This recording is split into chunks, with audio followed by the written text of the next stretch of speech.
Hello, welcome to the Impersonal Opinion Podcast, the podcast where we share our opinions and don't take anything personally, or at least that's the goal.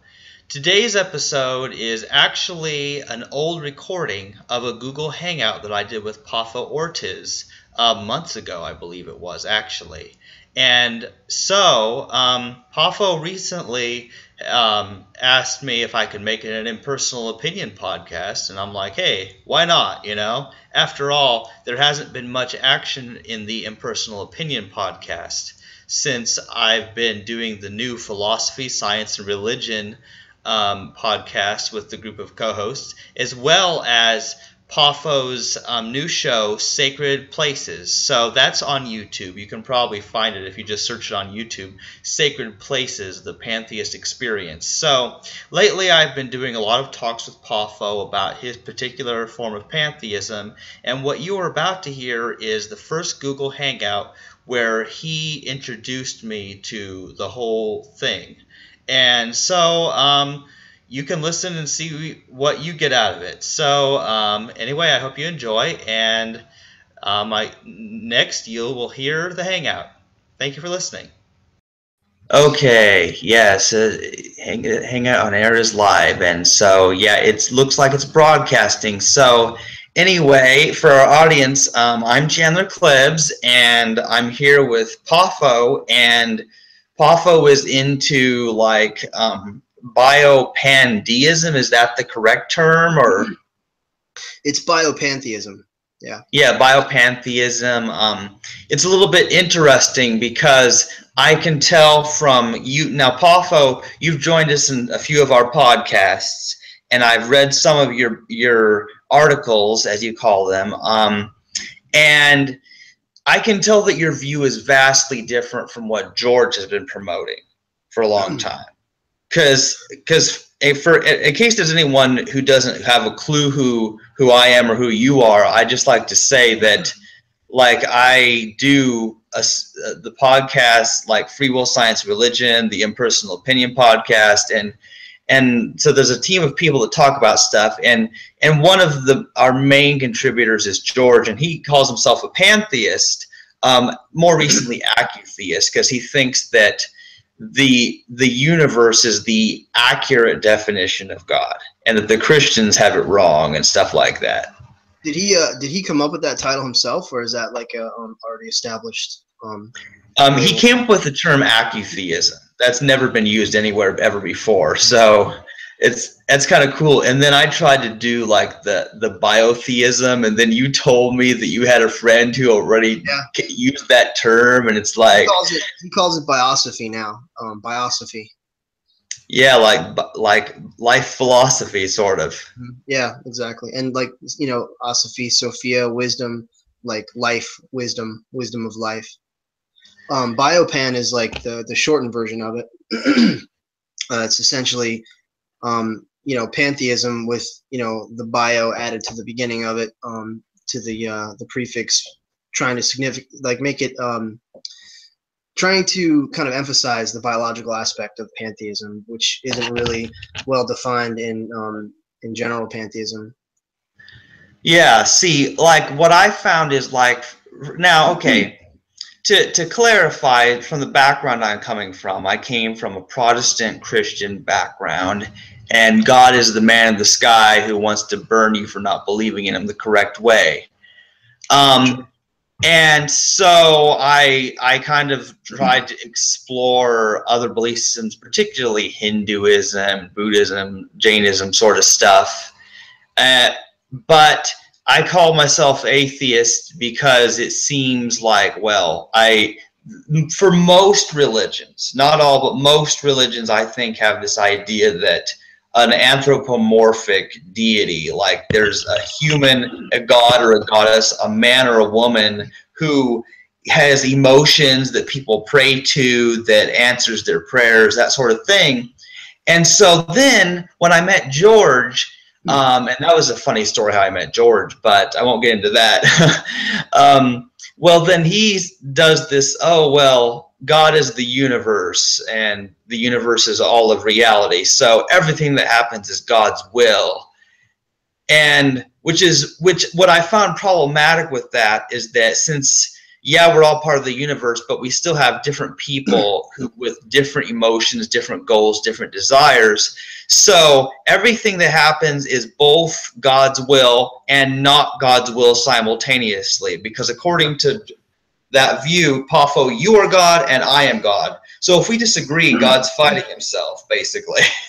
What you're delving into right here is sort of the conflict that comes about because when you explain what pantheism is to most people, the common argument, so this cigarette butt is God, so my shoe is God, so your glasses are God, everything is God, doesn't make any sense. That's why in biopantheism I have spent a lot of time really developing this and articulating and defining it and refining it, so that it makes sense when we, instead of saying God is everything, because that's the origins of the word. Pan means all in Greek, and theism is theos, of a deity, of God, and the ism is a belief system or a philosophy that represents. So it's God is everything, basically. God is all. That's what pantheism means, but it's too abstract, and a lot of people have trouble with it. So what I did was adding the bio aspect, the life aspect, the significance, the emphasis should be on nature. Essentially, that we're not just saying that everything is God. We're saying that nature itself, the forces of nature, that the universe itself is divine, not necessarily a deity, not in the sense like you described. Everything you just described, that's monotheism. That's theism. That's a personalized, anthropomorphic, it's a system of duality. Pantheism eliminates this and says that there is no duality, that literally the creator and the creation are the same, that God is everything. And then in my, in my distilling of it, I say that God is nature, that there is no God per se, there's only nature. So we come at it from a different perspective, and we study biology, we study science, we study the natural world, and we just look at the cosmos for what it is, without these predetermined sort of these cultural trappings, of traditional religion. And what you find is there is a level of spirituality to the natural world. There is a form of religion that does not have to be dogmatic and institutionalized and solely focused on a supernatural world and an afterlife. I mean, pantheism, my pantheism, is completely naturalistic, meaning there is no afterlife. Our focus and our entire worldview is based on the fact that we have this one and only life, and we should care for and protect all life, and care for the environment, and honor the divinity within all living things.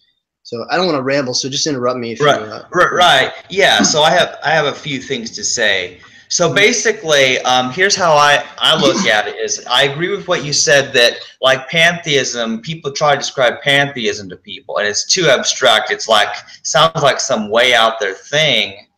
Whereas I get that everything is one. Like I get that we're all part of the universe, and there's really no separation other than our perception being different life forms and different bodies. So I like that, and I think that's cool because that fits in very well with my already existing views on equality.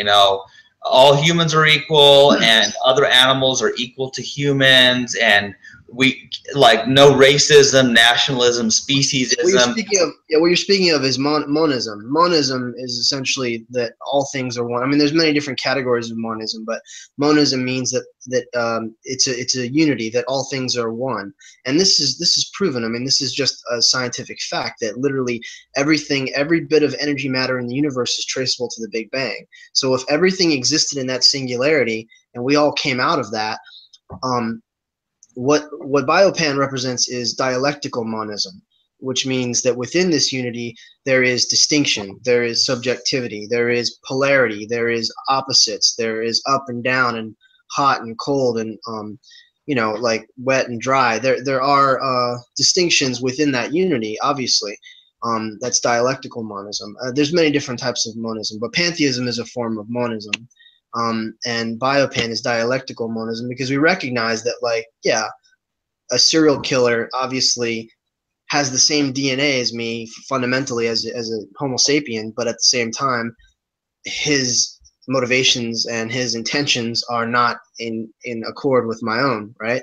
So I'm going to defend myself. I'm going to fight him. I'm going to obviously, as to whatever degree I'm able, honor and respect the divinity in all living things. But that doesn't mean that all living things are ideally divine.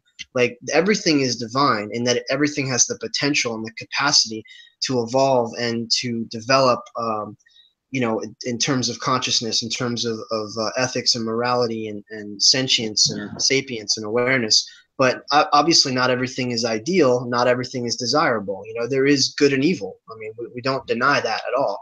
Some pantheists, they go way out and they get, everything is an illusion. There is no right or wrong.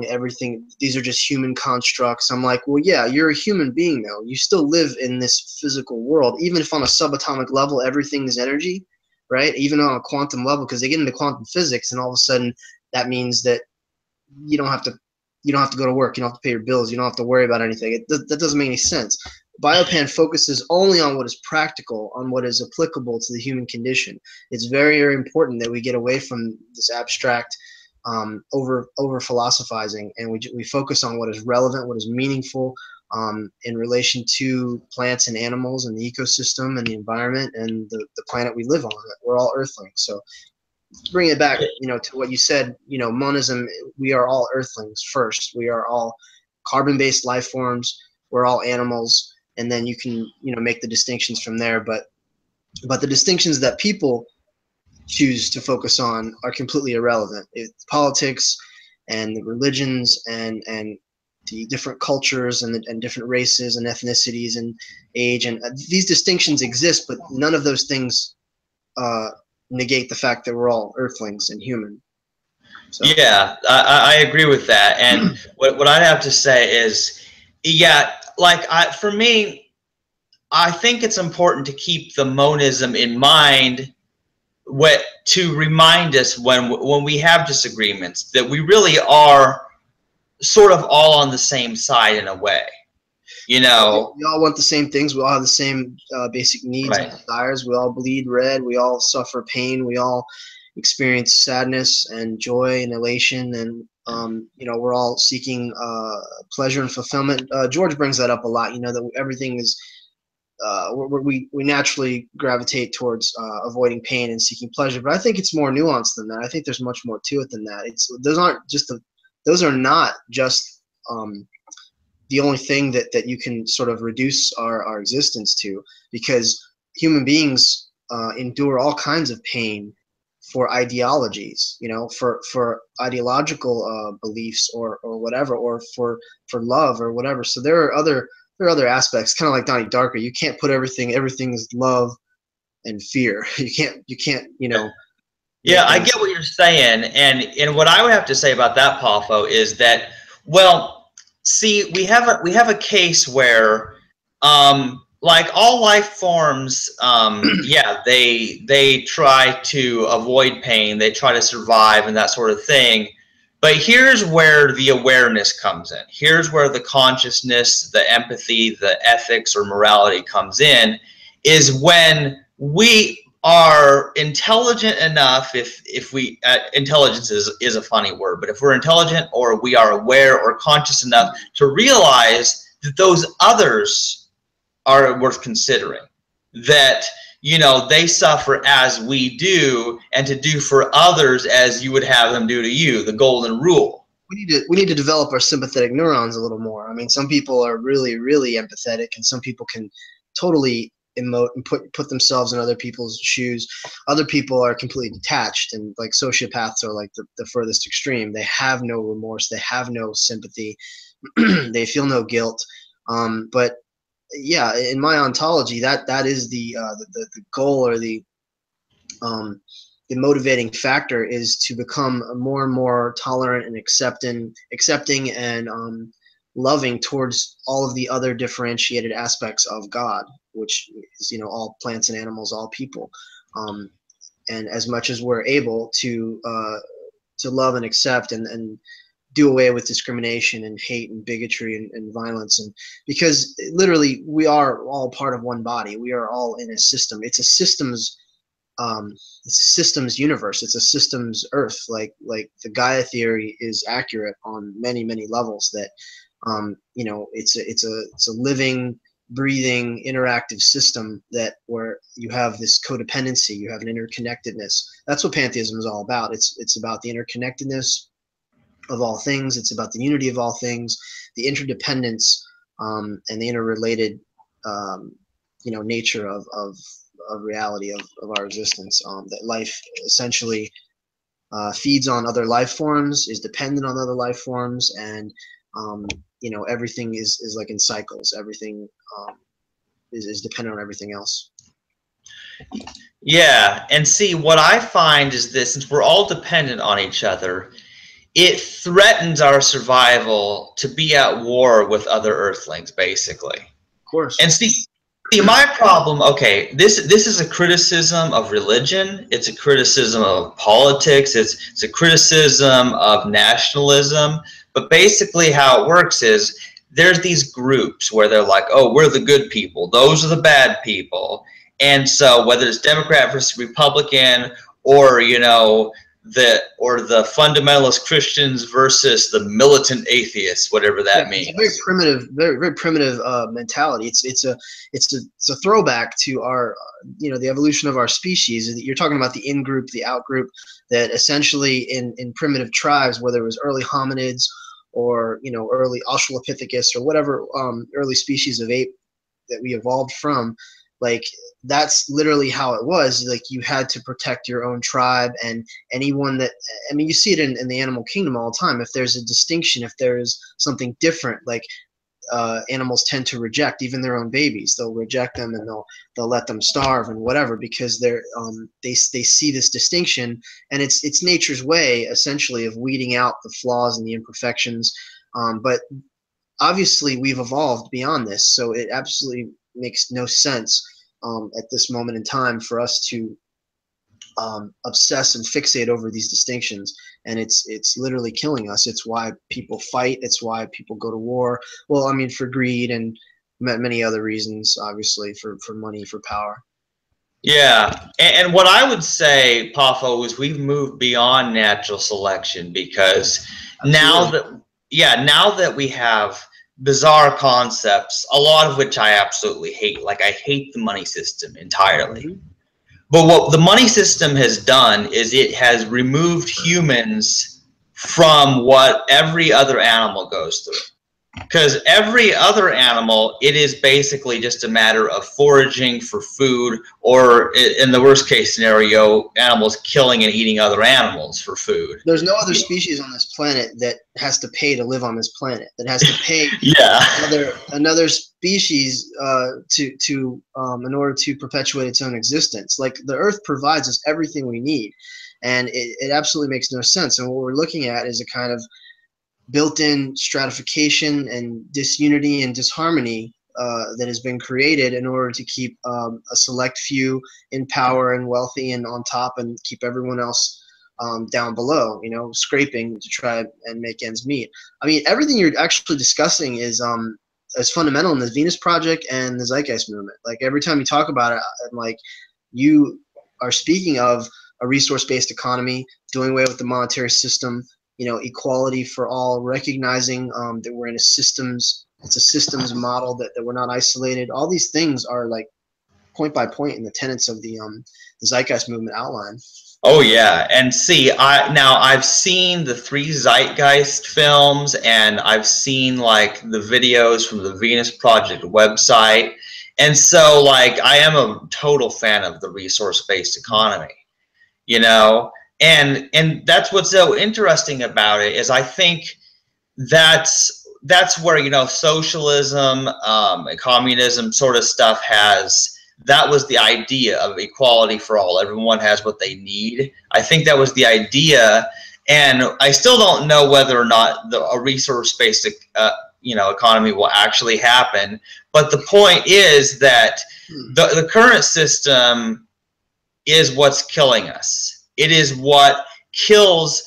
Like, you can be the smartest, you can be the strongest, you can be the most ethical, but you can die because you don't have the opportunities to make the money that you have to pay for your food and shelter. I mean, see how you just went, like, you just went through a middleman to get right back to what is already our birthright as earthlings, as human beings, that, like, food, shelter, clean drinking water, clean air, these things are our birthrights as humans, man, and it's been taken away from us. And we're not just talking about a system, we're talking about a mentality. It has to start. I butt heads with a lot of the zeitgeist guys in the movement, but like, they don't understand. They're trying to affect social change, and they're doing all this activism. They don't understand that you have to change people from within. You have to literally instill and cultivate a new way of thinking, like a new philosophy. And that's why I go back to biocentrism. And we're not talking about Robert Lanza's biocentrism. We're talking about the actual definition of the term biocentric. It means life-centered. So everything about everything about pantheism, to me, is life-centered. It's the focus and the emphasis, and everything should be based on that foundation, that we need to put living organisms first. That's all that really matters. And I mean, I want to be honest and give credit where credit is due. It was Peter Moriarty who introduced me in his biotheism, his codification of pantheism, which is much more than pantheism. It involves so many different things, new terms, new terminology, different ways to celebrate, different kinds of rituals, and lots and lots and lots of information. But his focus, it helped me to see that like, I mean, it's kind of like they say about pantheists.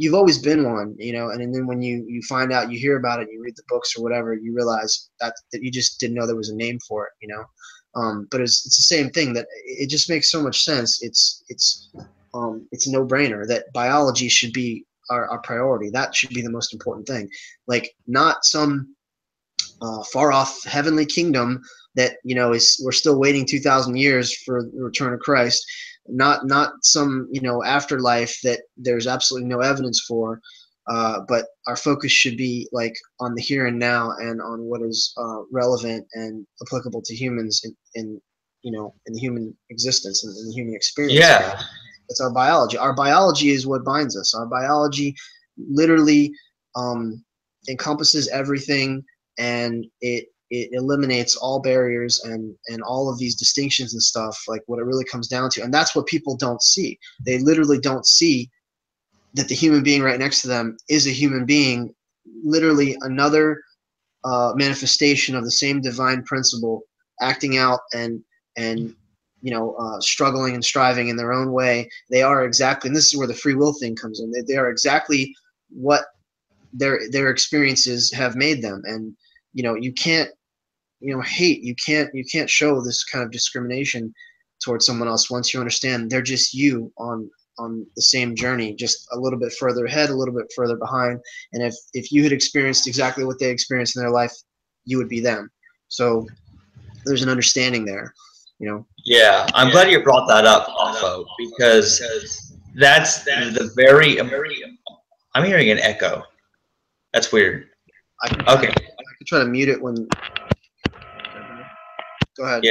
Yeah. Okay. Yeah. But basically, the reason I'm glad you brought that up is because that's basically the understanding of determinism. That if you had been that person with their genetics and had all their life experiences, you'd be doing exactly what they're doing. And a lot of determinists or incompatibilists with the free will thing, they take it totally wrong and try to say that because nobody is choosing who they are or what they desire, which is true. We don't choose that. That there's no morality, or that you can't have rules and laws and stuff. And you absolutely can, but it has to be done with understanding of human nature. It has to be done with understanding about what makes us do what we do. And yeah, that's the important thing. It's just like when you try to explain pantheism to someone, it just takes, you have to you have to be able to articulate it, because they immediately have this preconceived notion, this idea, and it can be very confusing and misleading. So I don't go around telling people that I don't believe in free will, because they wouldn't understand it. I can explain it. I can say, there is no choice. We obviously make choices. We all make choices, but there is no choice that you can make that is that has not been influenced by some external or internal event or desire or experience. You're not in a vacuum. That, like, everything relates to everything else. So. Yeah, exactly. And see, while I have a full grasping understanding of it, because I've spent the past few years delving into that topic. I've read countless books. I've done like over 170 podcasts of the Free Will Science and Religion podcast.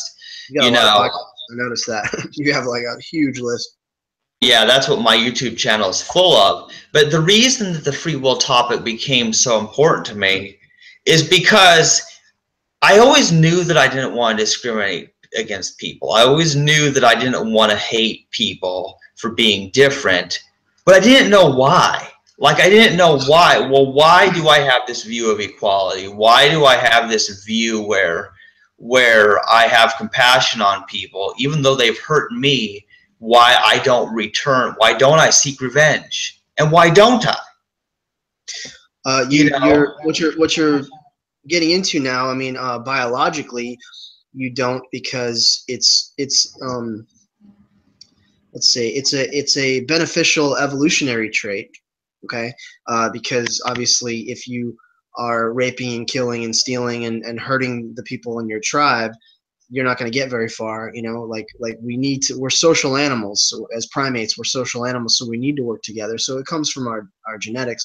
And also it's a developing awareness. It's a consequence of higher levels of consciousness. So when you can see yourself in the other, that it's showing you the direction that all of life is moving toward.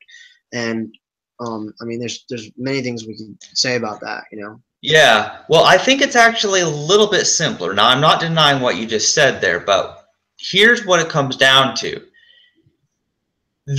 A lot of killing, a lot of other violence is done not in self-defense, but based on the idea that that person deserves to be punished. They hurt you, so you hurt them back because they deserve it, because they chose. They could have chosen not to be a jerk, but they chose to be a jerk, and so they deserve it. And so what's interesting about that is, according to that sums up what free will belief entails. I get the rationale behind it entirely, but you also again, because I think in terms of what's practical, what actually works in terms of on a massive scale, what you're talking about is an aspect of the motivation, okay? But it's not solely the entire basis for it.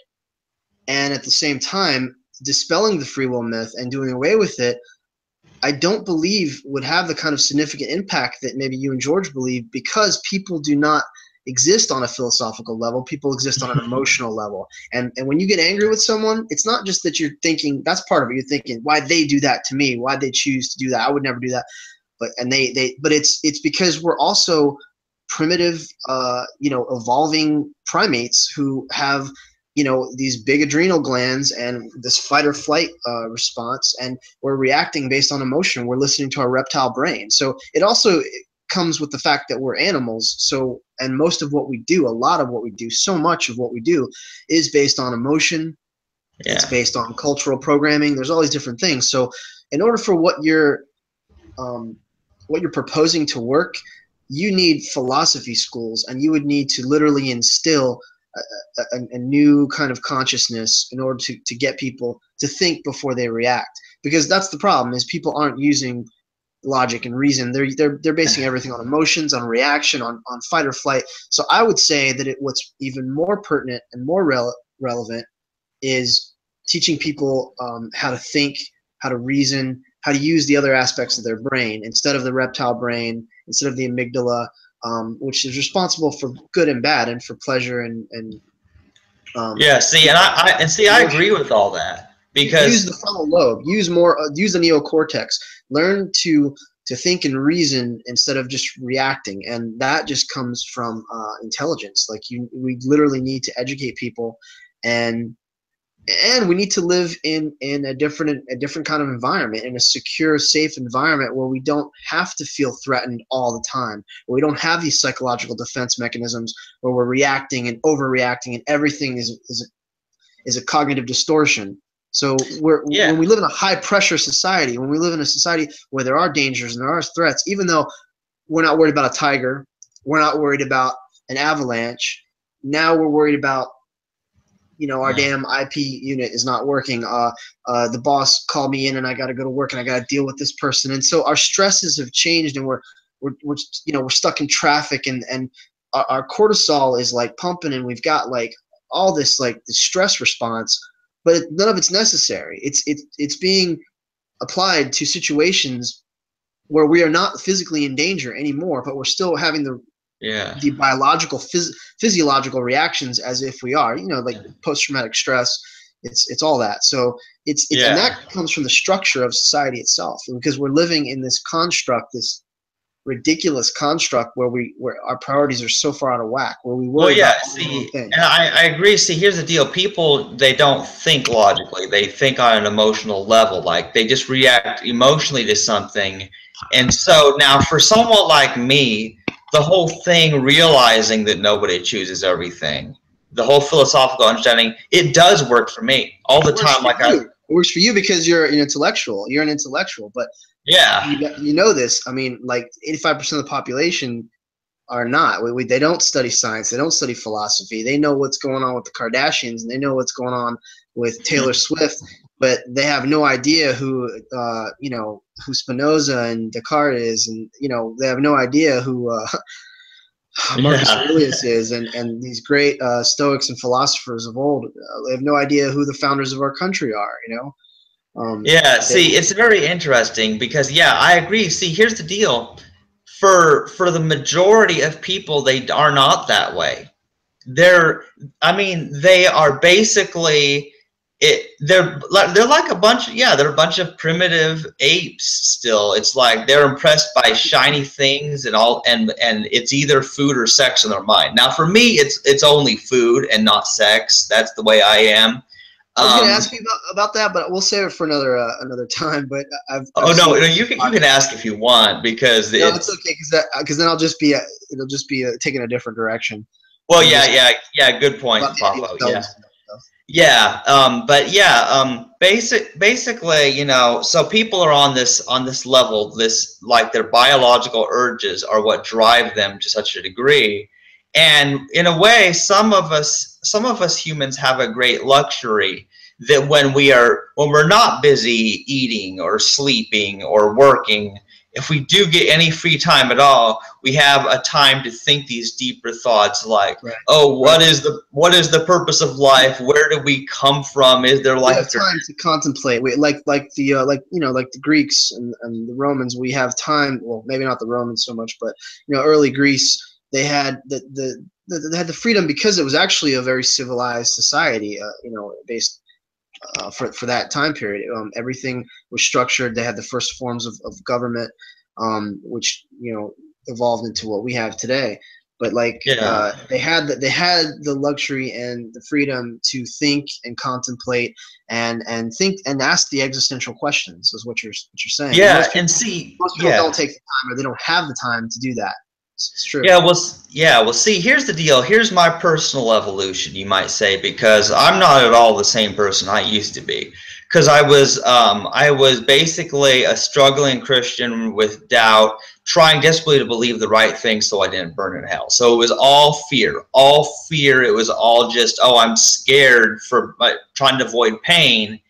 And what's interesting about it is that after a certain point, I realized that, but before even realizing all the flaws and that there's no evidence for such a thing anyway, but there's logical contradictions, I finally realized that I guess you could say I realized my powerlessness there, in the sense that it's not as if I, by my actions or trying to believe the right thing or do the right thing, that I could change what, if, you know, like I believed in that God. I believed in that evil God. Like, if that God wants to burn anyone in hell, nothing we can do can stop him, because he's all powerful. We have no power. And I used that actual reasoning to realize, wait, people are all at war with each other, trying to get them to believe the correct religion. And it turns into this weird thing where everyone's just trying to scare everybody. And it's not, you know, and there are other things to scare people in life. But here's how I started looking at it is, I became less focused on myself and realizing, well, what good is it if I get the right afterlife if all my friends go to hell? And I became concerned with even the people I work with at Hy-Vee. I got to thinking about all these people. I'm like, well, I had so it became an other-centered view, realizing others. You started thinking altruistically. This is an entirely separate conversation. We could do a totally different podcast or whatever about this in my own evolution out of Christianity, out of theistic religion. But that was the first thing that put all the major doubts in my mind and got me seriously contemplating, because I came from an evangelical New Testament background, and half my family's Jewish, and I had 3 relatives die in 3 years. Okay, and I'm going to church, and I'm preaching, and I'm witnessing, and I'm ministering, and I'm talking to people about heaven and hell, and yet my own family members, they're not saved. They haven't accepted Christ as their personal Lord and Savior, and I had to deal with that with my cousin, my uncle, and then my grandpa. All died in span of like 3 years from each other, and I had no answer. It made me angry, and it made me frustrated, and I started to deeply question.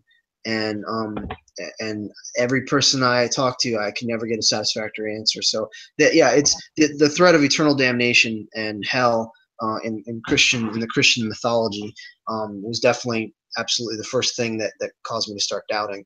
And then it's a whole journey from there. Of, we could have a whole show about that. But so I can relate. I mean, and any thinking person, any rational, contemplative, for anyone with common sense, this is some of the first stuff I used to write about was, there's millions of people who've never heard, or just have the dumb shit luck to be born in the, in the wrong culture, the wrong religion. Yeah. Well, God will judge their heart. Well, God will judge them based on what they know.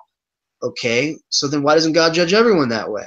So then why do we need Jesus? Why do we need this substitutionary, yeah, exactly, Poffo. Right on.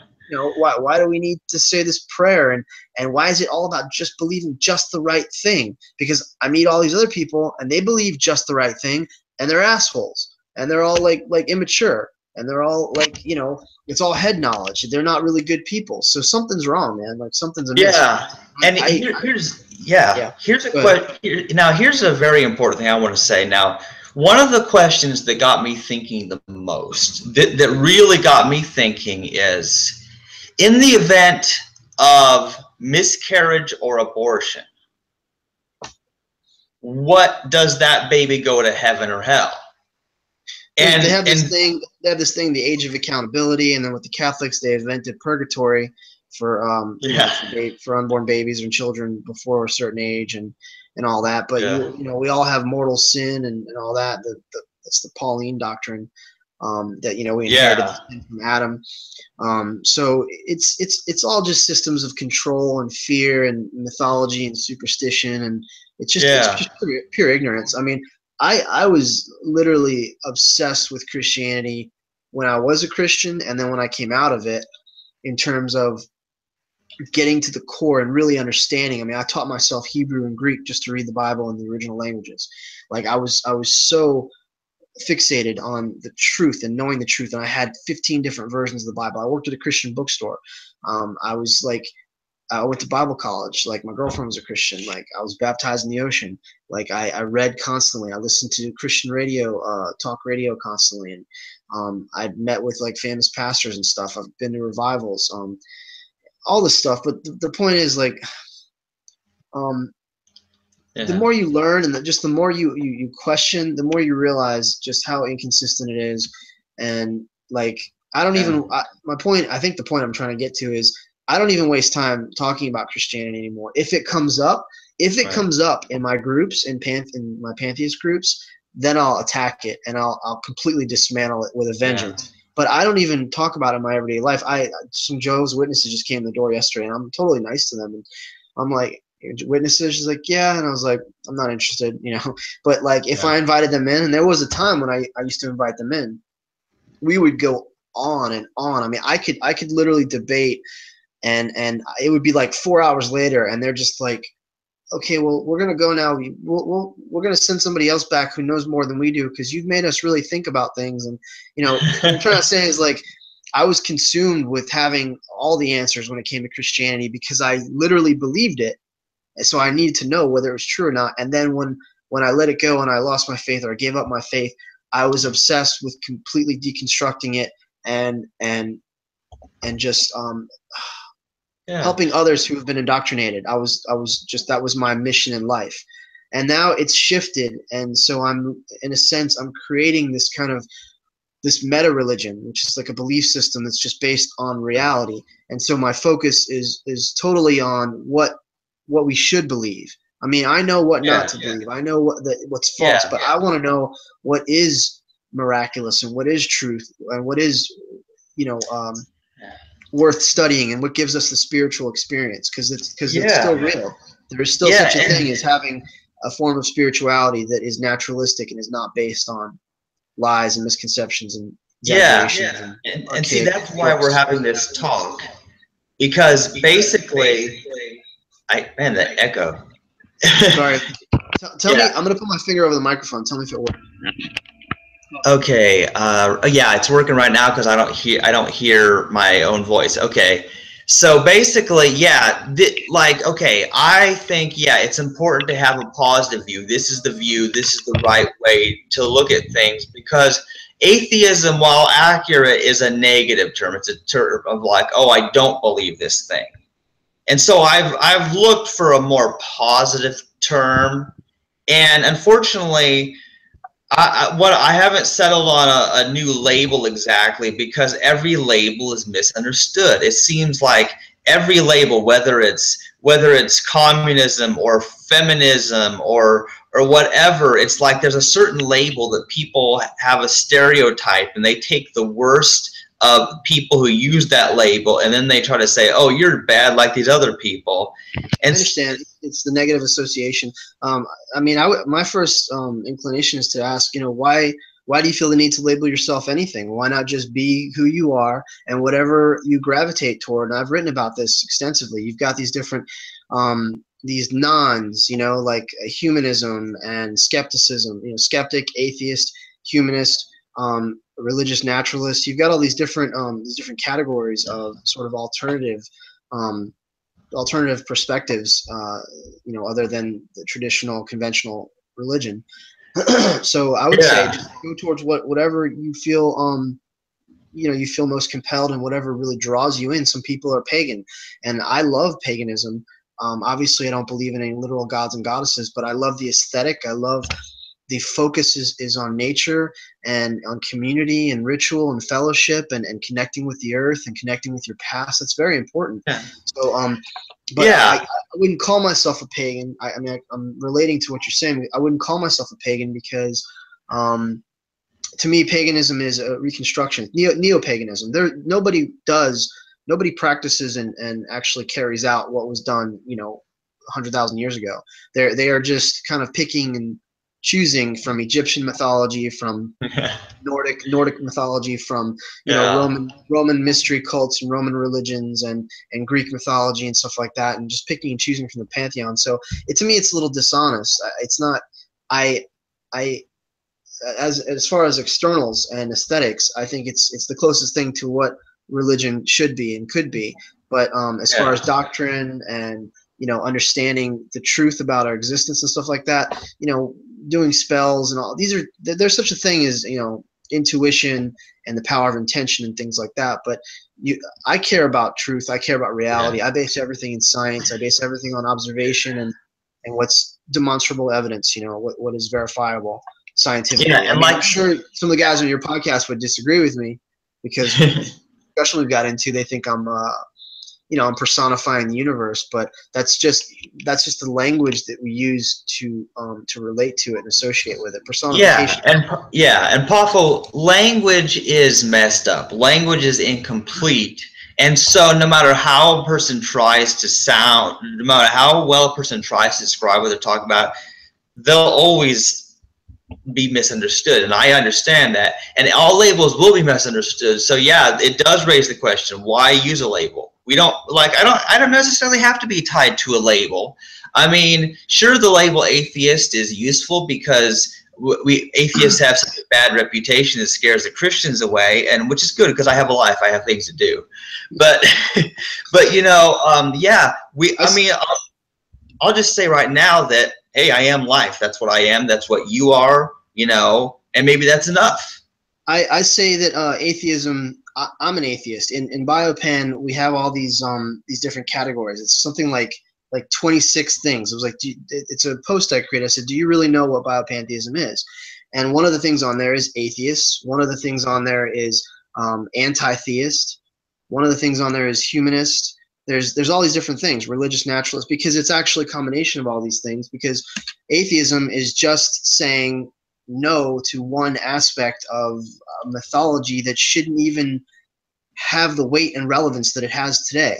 So we're all, I have a chapter in my book that says this, we're all atheists when it comes to the traditional Abrahamic faiths, or the 1,500,000 other gods that have existed. There's more than that, but that have existed. None of us believe in all these other gods. So why even, I don't know, atheist, it's almost a redundant term, but I appreciate the atheist movement, and I appreciate the new atheist movement, that the anti-theist, Christopher Hitchens and Sam Harris and Richard Dawkins, of course, because of what they're doing, because they're tearing down these sacred cows, and they're showing people, they're giving people the courage to stand up to their religious indoctrination. That's very important. So, but atheism without humanism is nothing. You have to have humanistic values, because atheism is just saying, I don't believe in this. So what do you believe? Well, you could not believe in God, but you could still be a serial killer. You could not believe in God, and you could still torture animals. So what matters is there has to be a positive, and that's where humanism comes in. And so most atheists are also humanists. They're skeptics, and they're also humanists. And that's very important, because I'm all about humanism. But at the same time, we don't just live in a world filled with humans, do we? Right. With a countless, multitude of insects and birds and reptiles and mammals and every kind of biological life form that you can think of has either lived on this planet or is living now. So it's not just about humanism. It's about biocentrism. It's about the fact that we are a part of a system. We're part of an interconnected system, and we need to recognize that even our own bodies, we are not just our minds. We're also our liver, and we're also our pancreas, and we're also our skin cells, and we're also our skeletal structure and our digestive system, and the enzymes and the hormones and all these different things. And if all these things weren't working together, we would not be what we are. So it's not such a stretch to step outside yourself. Like, okay, so the human race, so animals, plants, nature, trees, it's all part of a living system. That's what we need to, our focus, our philosophy, okay, whatever we're seeking to do to make the world a better place or find fulfillment and happiness, it needs to be a holistic model. It needs to incorporate everything, and not just what affects humans, not just what affects a certain group of people or a certain race. That's very archaic. Yeah, well, here's the deal. I want to make a better world. I want to make a world where we're no longer killing and eating these other animals out of just psychopathy or thinking that we need to eat them for nutrition, for example. I mean, we're already doing it as vegans. We're already doing that. Compassion. Yeah. And the vegan movement is incredibly. It's amazing. I've watched it grow exponentially. I've seen it. evolve, and what it is now, it's amazing, and that's the direction that humanity is moving toward, and we need to embrace that. And it's Absolutely. very inspiring. It's like, it's a very good sign. So that's one of the few things that cheers me up, because I can get depressed sometimes. Yeah, I get depressed all the time. But we're evolving.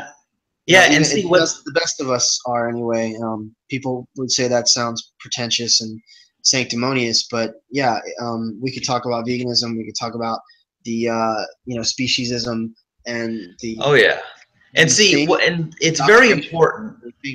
We think that other animals are our property, that other life forms are here for us, and that goes back to the Abrahamic faiths, which I wish I could burn every copy of the. Oh, Torah. I so I'm being agree. recorded, so I shouldn't say things like that. But let me make this straight. Let me get this clear right now. I would like to do away with all religion. Okay, I have nothing necessarily particularly against Judaism, because I'm Jewish myself. I'm culturally, ethnically, I'm Israeli. I'm half Israeli, but I would like to do away with all religions, all religious books, all sacred texts that claim to be inspired by God. Yeah. Okay, and completely start over and just start from what we know, what science and observation tells us, and let's just figure shit out if there's such a thing as life after death, and let's explore it. Let's do the research. Let's have like peer reviews. Let's explore space. Let's figure all this out, man, instead of going backwards. Yeah. I completely agreed. Bronze Age myths. It's insane. Right, rather than just an assumption that some ancient book has the truth and therefore no exploration, we need to actually explore these things scientifically. Whereas people are just raised in a tradition. It's like, well, this book is true. This book says we have life after death. This says God exists. This says that God wants us to sacrifice animals. And so they believe that, and so there's no science once you accept religion, because then it's like, you have to believe this thing because this is true. So no critical thinking. I mean, there's no critical thinking. That religion and faith is the opposite of critical thinking. And people, there are educated Christians who would argue that, and they say no, and science and religion are not incompatible, but the science that's in the doctrines is completely incompatible. So you could be religious and you could still accept evolution and whatever, but like if you go back to the source of your religion, these texts, they're completely anachronistic. They're written by people who didn't know that the earth revolved around the sun. Like they thought bats were birds. Like, just, this might seem like superficial, but I could go through a list of the Old Testament absurdities that are written, and yet we base our morality. We base our morality on people who sacrifice goats to appease an invisible, mountain god, sky god. Yeah, see, that's what it comes down to for me, Poffo. Chickens. Yeah, see, here's the deal. Like, for example, I don't personally care whether or not somebody believes the earth revolves around the sun or the sun revolves around the earth or whatever, but it's the fact that, like you said, people base their morality or their ethics off of something, some ancient book that says you got to sacrifice some birds when somebody menstruates. Like, we're crazy. Talking about as an authority. We're talking about an authority that once something is just presupposed to be an authority, then it dictates and it controls everything, because people aren't questioning. They're not thinking for themselves. Critical thinking and inquiry and philosophy and logic and reason are not taught in schools. What's taught is tradition, and even in terms of history, what's taught is tradition. What's taught is herd mentality, conformity, obedience to authority. I mean, we're just making slaves. That's all we're doing. That's what religion and government and every social structure has created up until now. The hippie movement was right on, but they didn't have the right focus and structure and leadership. The same thing with the Occupy movement, and the same thing with veganism. If we don't have a leadership, really have direction and clear-cut goals, then all these great all these great social movements and revolutionary kind of societal reforms are just going to fall by the wayside, and the people with the power and the money and authority and the myths, the people with the myths that are the most compelling myths, are going to be the ones who dictate and control and rule our society. So this is another aspect that I have actually created my own mythology, in the sense that I wrote a book, a 300-page novella that this is a whole separate subject I can get into, but very briefly, I essentially created a unofficial biography that serves as it's like a mythical story. It's like a fantasy novel, okay? But it completely sets the stage for pantheistic ethics and ideals, for environmental ethics, for naturalism. It's kind of like a fictional story that supplies kind of the characters and the themes and the education that would make someone a pantheist. So I've got like a mythos. I've got like a mythology, because that's important, because people identify with that. You know, there needs to be like a level of like an aesthetic and a level of fantasy and kind of like of storytelling involved in any kind of movement or any kind of ideology.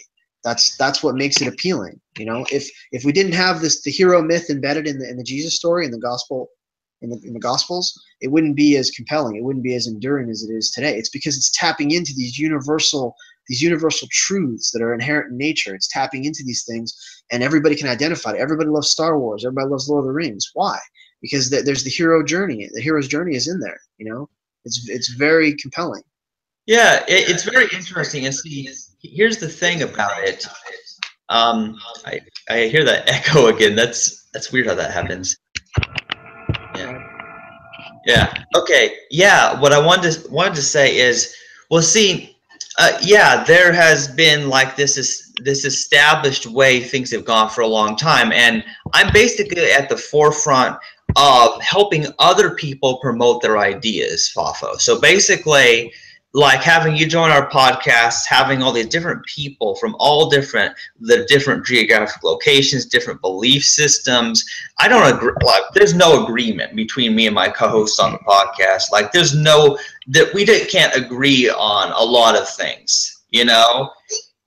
That's interesting, because I actually thought everybody that came on accord, and you guys were all atheists. You guys are all thought the same. Well, here's what's funny about that, Poffo. That wasn't planned. The only thing about the co-host is that we all started that podcast because we were a team of friends, basically, that we all understand that free will is an illusion.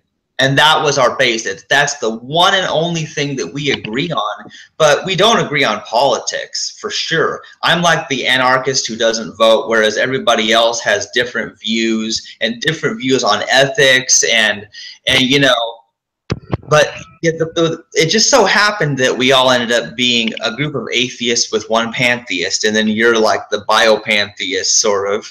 But that's just the way it turned out, because I think, Poffo, here's how it happens, is that people who are more on the thinking, logical, scientific skepticism side, they have to grab on to either atheism or something pantheistic. It's one of those two that they end up grabbing onto. I mean, I've experienced that, and as well, also I've experienced the opposite, where they fundamentally will say, well, I don't need a belief system. I don't need anything. I'm just an atheist, and that's it. And I'm just I'm a rationalist. You know, I'm a materialist, and they don't buy into this thing, kind of what I was just trying to articulate, is that human beings crave a connection to something greater than themselves, that we seek ritual and fellowship and community and a connection to our past and a form of spirituality, whatever form it might take.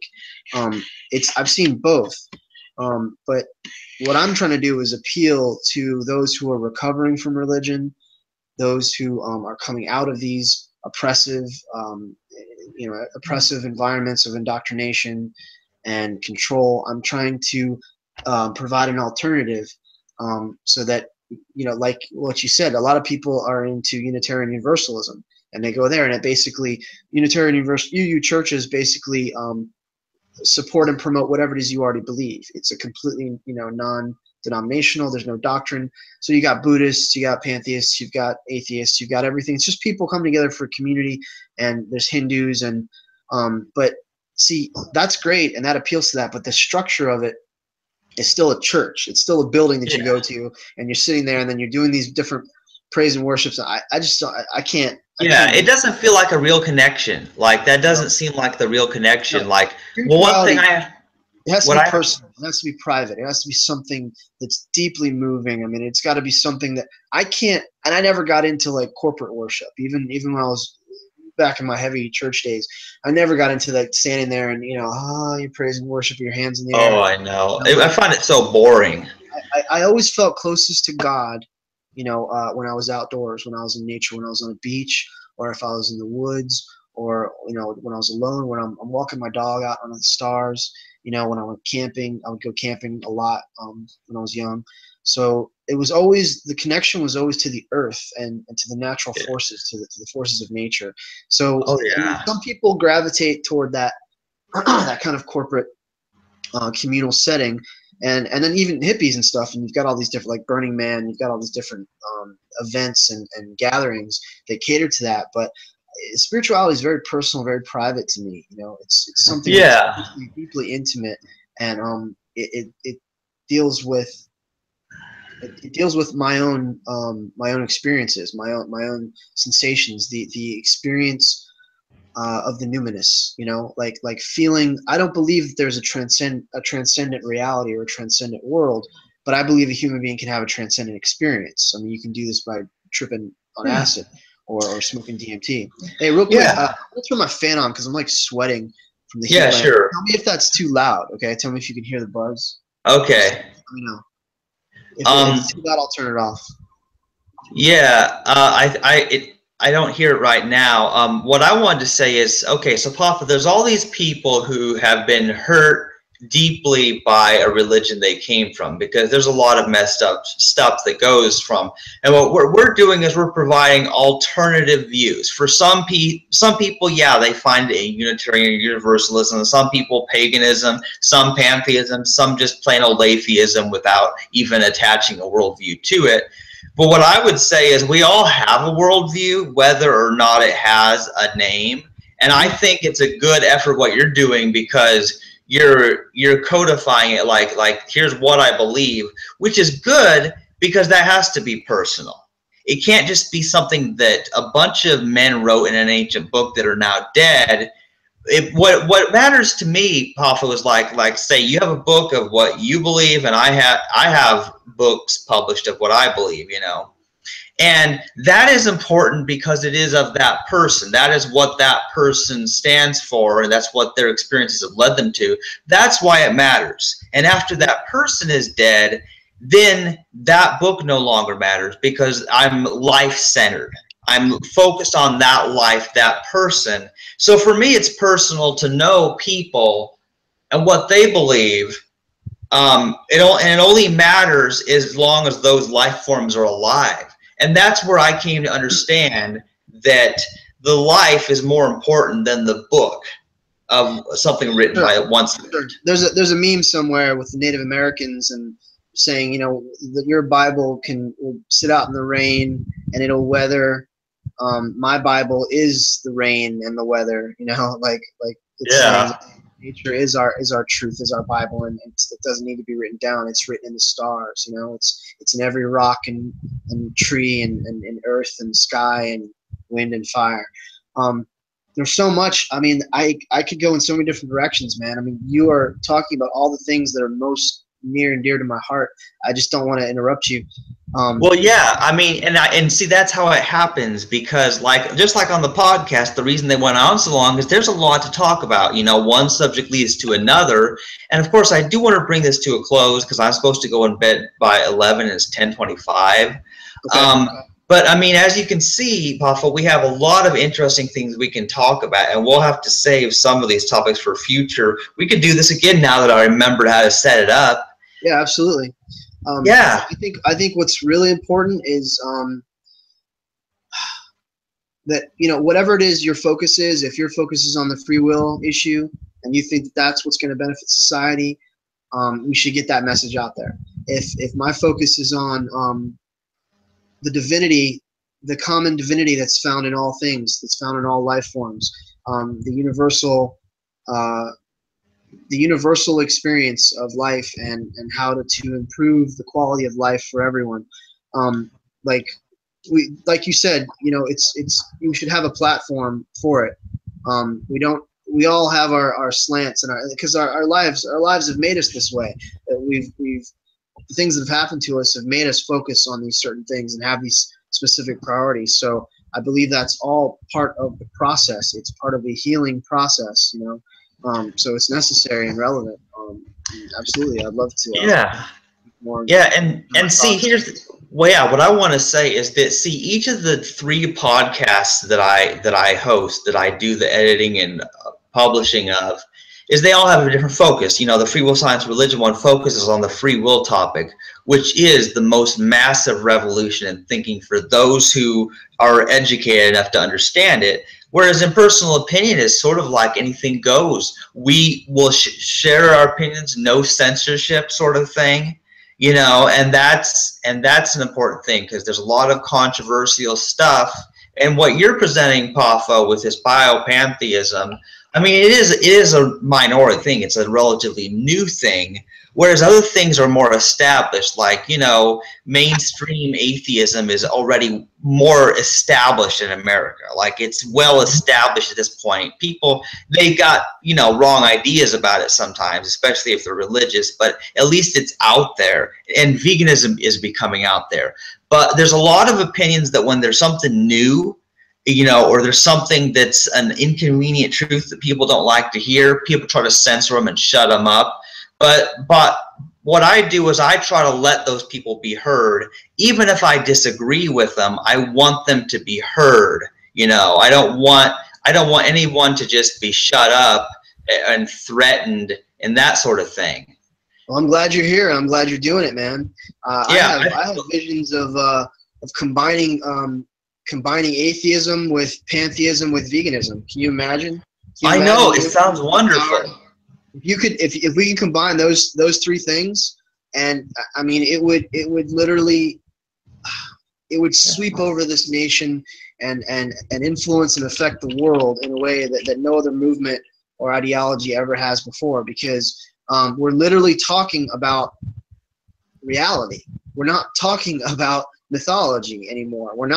This is not, you know, it's not structured to keep certain people in authority over us and keep certain people as slaves. It's not just made to comfort and provide, you know, solace, and it's not false hope. It's not it is completely relevant and naturalistic. Like, these 3 movements are exactly, in my mind, what the society of the future would be.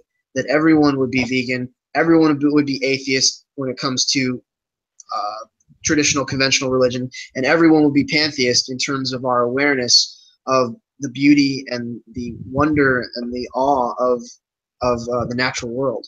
That in a sense, everybody would be about environmentalism and conservation, and about compassion and caring for, you know, for all life.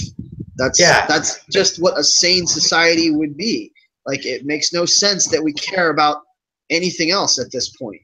Like, it doesn't make any sense. Yeah, it basically, Poffo, how I would describe it is, it's about as close as we can come to hitting the world with the magic of friendship.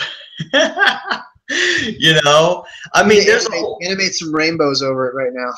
Yeah, I know. I don't know how to do that yet, but yeah, like, see, there's a whole mythos involved in My Little Pony. Like, there really is. There's all the kept up with My Little Pony. Oh yeah. Well, I'm a big brony, and I'm a big brony, you know, a brother who likes ponies, and the reason for that is there's such good moral lessons about friendship and getting along. Okay, hold on. I can relate. The Care Bears. The Care Bears were all about, like, making people happy and stuff. That was like their gift, right? They would shoot out, like, whatever their power was, the little picture on their chest, And that was I like the idea of that, you know. I mean, Captain Planet was great, but it's so like gay watching that stuff now. But it was great that like environmentalism and, you know, the idea of pollution and fighting pollution and stuff like that, and more sustainable. That was back in the 80s. That was great, you know. I guess Yeah. I always relate to X-Men because I'm all about the evolution of humanity, that we're mutating and we're becoming better and stronger and we're becoming something more, and we all have this innate power within us to be superheroes, you know? Yeah, and you know, they're like each of these cartoons, they're targeted towards kids, especially the kind I watch, you know, will be G-rated. They're targeted for little girls for some reason, and yet I end up watching them. Because they're G-rated, there's no sexuality, it's about friendship, it's about promoting good moral values to little children, which is basically the most ethical thing I could think of. It's brilliant, you know, and that's what I think, is that people need something. They need to be taught something. They need to be taught something. You're getting back into this, man, and you're intriguing me, and I want to talk about it more, because what you're getting into is mythology and sort of watching the drama play out in a mythological sense. I mean, mythology is powerful. I mean, it's extremely powerful. I'm a huge fan of Joseph Campbell, and I've studied his work and quoted him many times. And it's like, that's what films are. That's what these fantasy films do for us. And, you know, whatever it is, whether it's superheroes or whatever, like they represent something. They're iconic. You know, there's these archetypes, and it's very important because it's the archetypes that tap into our unconscious, kind of that tap into these universal motifs, these deeply spiritual truths that we all carry with us, that we know that goes beyond words. It's kind of like symbolism. Like, symbols are much more powerful than words, because you look at a symbol and you immediately have a visual recognition. It does something to you. It affects you emotionally. And I've incorporated all this stuff into biopantheism. It's the symbolism. Oh yeah, the tree of life, you know, and the Taurus. I mean, the Taurus is a model, an energetic model for what I believe is happening at all times in living things. But the symbolism is important, and sort of the storytelling is very important. So whether it's cartoons or some form of mythology, if we're going to educate and inspire people, it can't just be left brain information. You have to incorporate visuals and aesthetics and sort of, you know, that kind of artistic abstract element as well. Yeah, and see, that's just it. We're going deeply psychological here with, you know, what makes people behave a certain way is they have these ethics, these values, and of course it's influenced by everything they experience from the very start of their life. And that's why, if there's any hope for our evolution for the better, it's by us being exposed as early as possible to a good message. A message is good. It's something new that's about acting ethical rather than just obeying an ancient authority. Right. I mean, this is what myths and fables, that's what they're traditionally known for, you know, and the bards of Celtic, you know, Gaelic tradition, they would tell stories, and these stories, they would outlast the generation. They would be passed down, and they had moral and ethical value and substance to them. So it's very important. Definitely, we need good mythology. We need mythology that's based on environmental ethics, that's based on biocentrism. We need a new religion. We need a new philosophy. We need a holistic philosophy that incorporates all of you know, the whole spectrum of biological life, that cares for and is concerned about you know, the biosphere as a whole, not just your tribe, not just your little social construct, not just your city, not just your state, not just your country. Like, literally the earth itself, like, is our home, and our focus and priority should be on uniting humanity, you know, like encouraging altruism, like symbiotic relationships. Our focus should really be on living in in a synchronistic, symbiotic way with other life forms, and just living in harmony with nature, man. That's what it's all about. That's what pantheism is all about. That's what biopan is all about. The elements of harmony. Sure. That's what all life does. All life seeks homeostasis. That's what life wants, and that's what we're all craving. That's what we're seeking. We're looking for equilibrium, balance. You know, not too much of this, not too little of that, but balance. I mean, we have to have the experience. There has to be contrast, but these extremes, this incredible disparity between the rich and the poor, and the suffering, and the haves and the have-nots, and the privileged and the disenfranchised and unfortunate. It's sickening. It's disgusting. It makes no sense. The world we live in right now is not a rational society. Yeah. See, here's the deal. Like the human race. By the way, is the fan too loud, or can you hear me? Because all I hear is the fan. I can hear you fine. Okay. Yeah, but it's interesting because, like, the human race as it has been and still the majority is I don't view as worth preserving. Like, it's just you know, the same old war, the same old hatred, racism, speciesism, and just a senseless killing and torture. That I definitely want us to, you know, evolve out of that, because otherwise we're better off. Everyone else is better off if we're extinct, if we stay the way we've been. Yeah, you know, they say if you eliminate the bees, we're fucked. I mean, we don't have any crops. We don't have any vegetables. If you eliminate certain algae, it screws up everything in the ecosystems. If you eliminate humans, every other species, every other life form would thrive and would flourish on this planet. So we got to get in balance, man. We got to learn from the elves. We got to work. We got to build our structures, you know, in a we have to build, you know, permaculture. We have to make permaculture, horticulture, hydroponics, and, you know, sustainable living our priority. Absolutely. I mean, see, this is the aspect. None of this stuff is included in pantheism. You know, pantheism is just a philosophical / belief system that just says everything is God, you know, and that's it. And everything I'm talking about is sort of the natural progression of pantheism. It's the logical conclusion. You know, that's why it's so much more than just you know, what has been traditionally known as pantheism. It's never been formalized. It's never been established. It's never had like a you know, like an official movement, like an official organization. There's 2 organizations that exist, but they're just online social clubs. That's all they are. You know? Yeah. And I think there's a lot of great ideas. I believe that pantheism is more than that, and I believe that humans and every other non-human animal deserves much better. We can do much better than what we're doing now currently. Yeah, see, and that's just it. And as you can tell, you just, you know, there's endless stuff to talk about.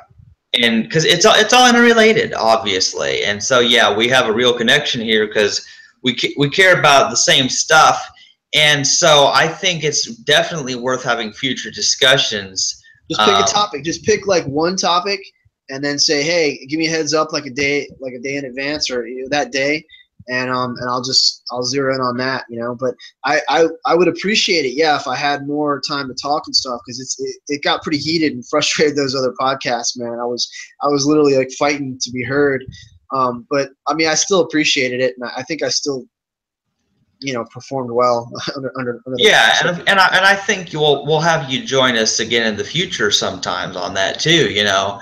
But what's interesting is, you know, everybody's got they've got their horse in the race, you might say. Like, and, you know, George, he wants to promote his idea of pantheism. Trick wants to promote his anti-natalism. And Jamie wants to promote Venus Project. Yeah, the Venus Project. And of course, and a lot of these things are great things to talk about. But they've got their agenda, their personal agenda, you know. And so even though, like, I feel like my role as like sort of the host who introduces and publishes and edits the audio, whatever they request for me to cut out, if they said something they don't want included, I feel like I have to remain a somewhat neutral party. Yeah.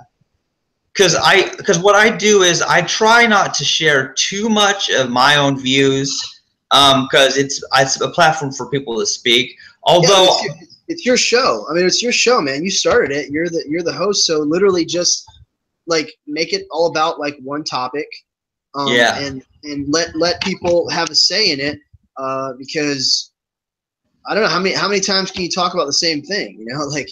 And again, like, I think we're in agreement. I've always felt that connection with you, that you understand that I'm thinking in a more holistic mindset, that like I'm thinking in a much broader perspective. I mean, my thoughts go to the Big Bang, to the future, you know, transhumanism and beyond. Like that's the scale and scope, and everything in between. Like I have I've educated myself in history, in science and biology, in metaphysics, in the occult, in religion, obviously. You know, went to Bible college, and I dropped out, by the way, but on my own, the research and the study that I've done. So I'm trying to say is like, I'm not just, you know, pushing for like a little, you know, a little aspect of this, man. I'm talking about the whole scope of human existence, and like literally what's going to allow us, you know, to continue the survival of our species. The survival of our species, mental health. I don't know if you know this, but I mean, I've written books on depression. I have 2 books out on mental disorders and you know, psychology and depression. So like, it's the whole scope of human existence, man, and it's really important that like we don't get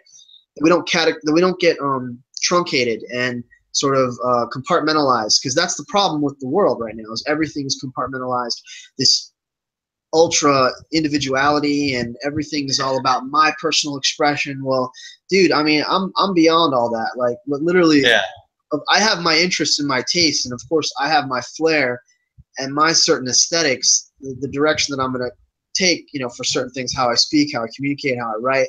But I care about humanity, man. I care about animals. I care about the earth.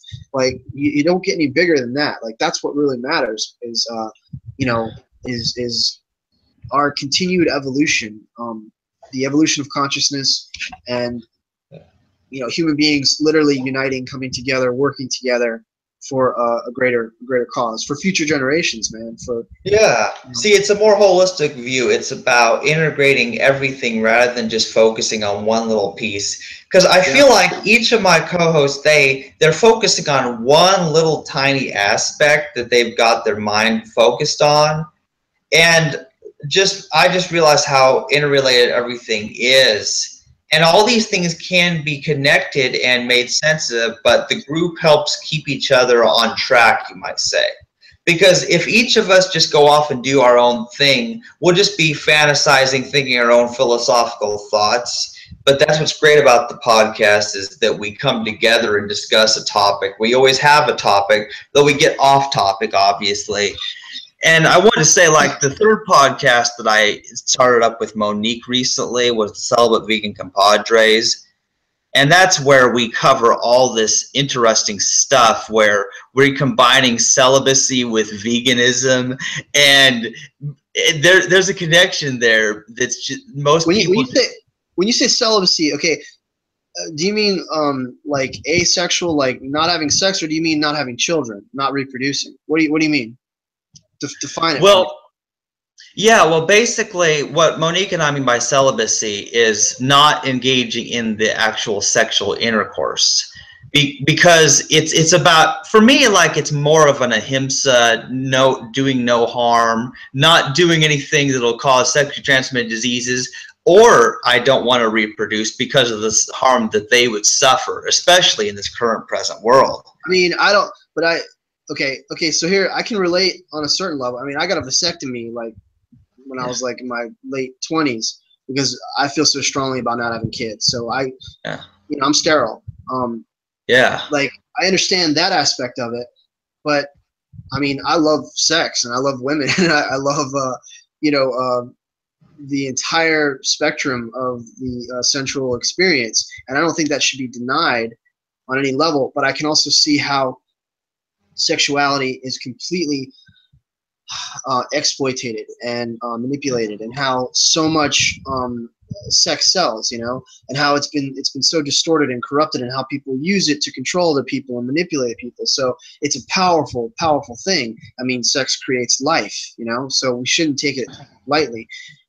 But I also believe that, I guess I'm Epicurean in that sense. I believe we should enjoy the finer things in life. We should enjoy the pleasure.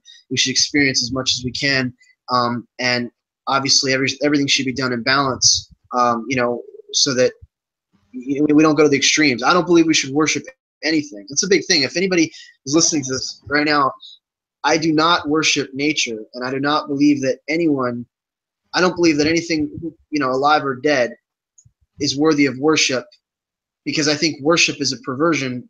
It's extreme. It's an exaggeration of reverence. Like, I have reverence for the life principle that's in all things. I have reverence for nature, and there should be gratitude and respect and appreciation taught.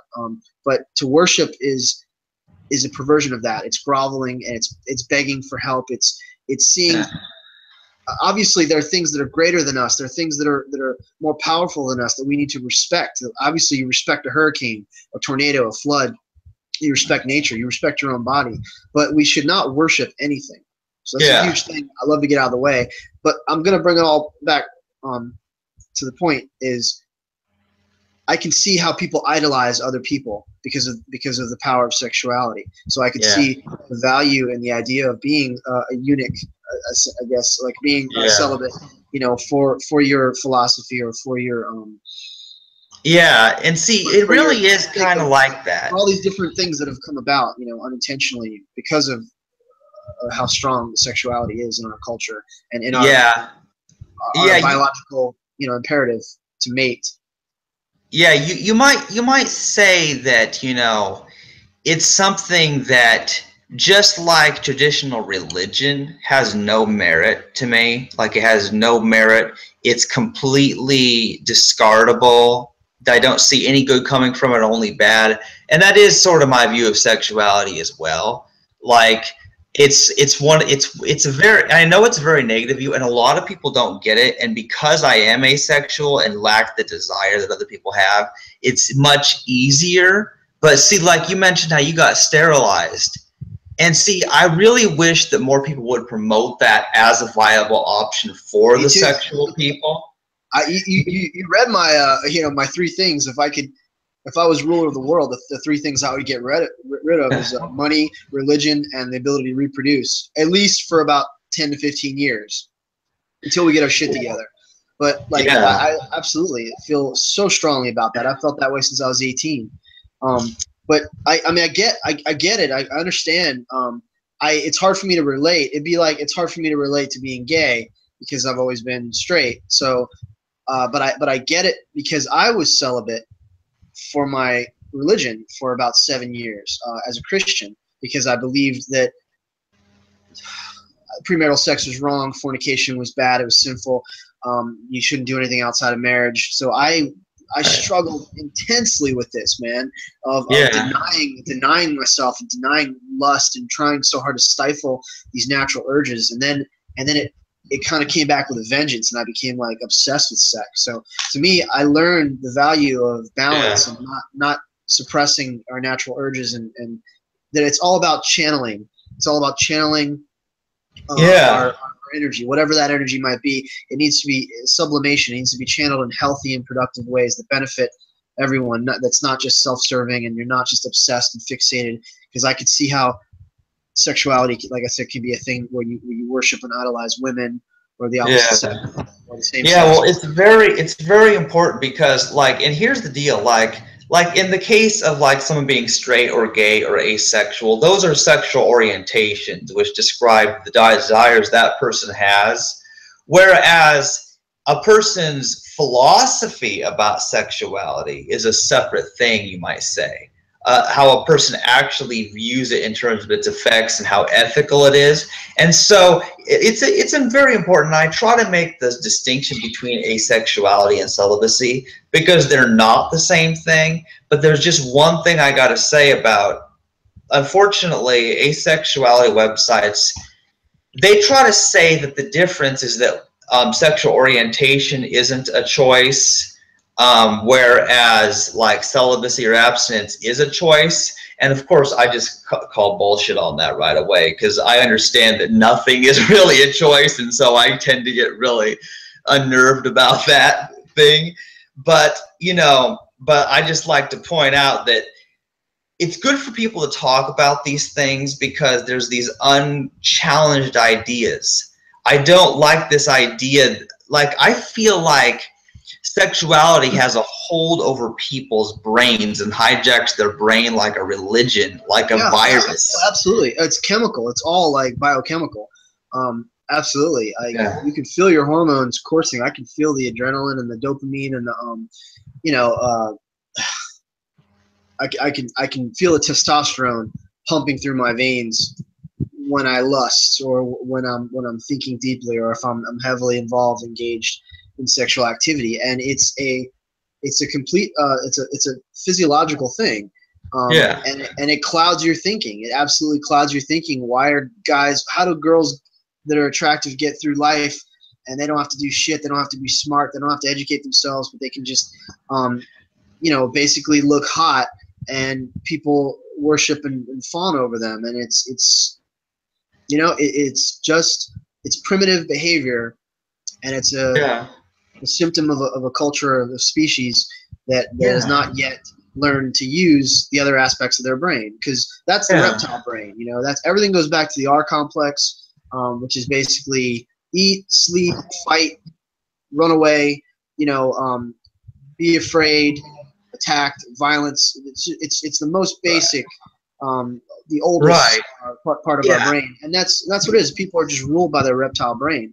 Exactly, because that's natural selection right there. The very fact that those things help them survive and reproduce, which is the only thing that continues the life forms. We should talk about evolution. Let the next conversation be about evolution, because it's fascinating. This is a really important topic, that how we are no longer subject to natural selection, that our society, our culture, it's not even the most attractive. It's not the most attractive. It's not the strongest. It's not the most whatever that's actually reproducing and passing on the favorable traits. It's a completely different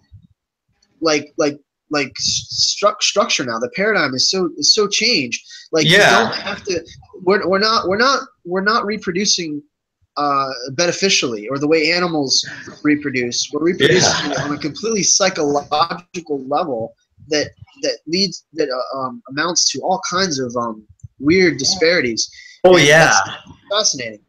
We'll definitely talk about evolution next time, because that's an important thing. Because what's happened is, it's sort of like Minecraft. I know this is going to sound funny, comparing evolution to Minecraft, but just like there's this glitch that happens in the Java version of Minecraft where you will fall through dirt blocks. Like, it's a bug in the game. It's a bug in the game where sometimes if you land on farmland in the wrong way, you fall straight through the block.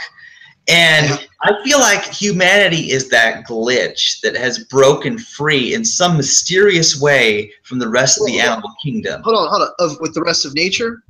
It's funny, because you're talking about glitches and you keep freezing. Yeah, that is funny. It's weird. Go to the Matrix. The agents know what we're up to. The structure of things right now. My mom hit the door with her water. What? It's also your bedtime. Yeah, I know, it's my bedtime. My mom's reminding me that it's my bedtime, and all this is recorded. Well, yeah, I have to go, Poffo, but this has been good. Yeah, explain that more to me later.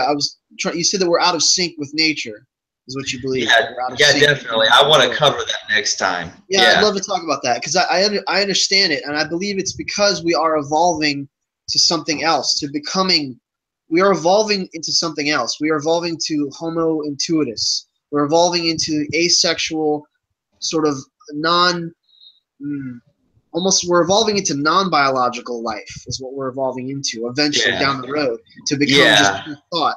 And so all the distinctions between sex are being eliminated. You see that. You just see that in the culture. I mean, it's everywhere. Yeah, but I gotta. I got to stop the broadcast because I really have man, to go, sure. Poffo. But we will Yeah, we it's will do this. We'll do more episodes of this sort of thing again. So evolution and what is it? And humans being out of sync with nature. I'd like to talk yeah, about that. yeah, okay, yeah. For now, I guess that's good night, Poffo. All right, man. Thanks for doing it. Have a good night. Yeah.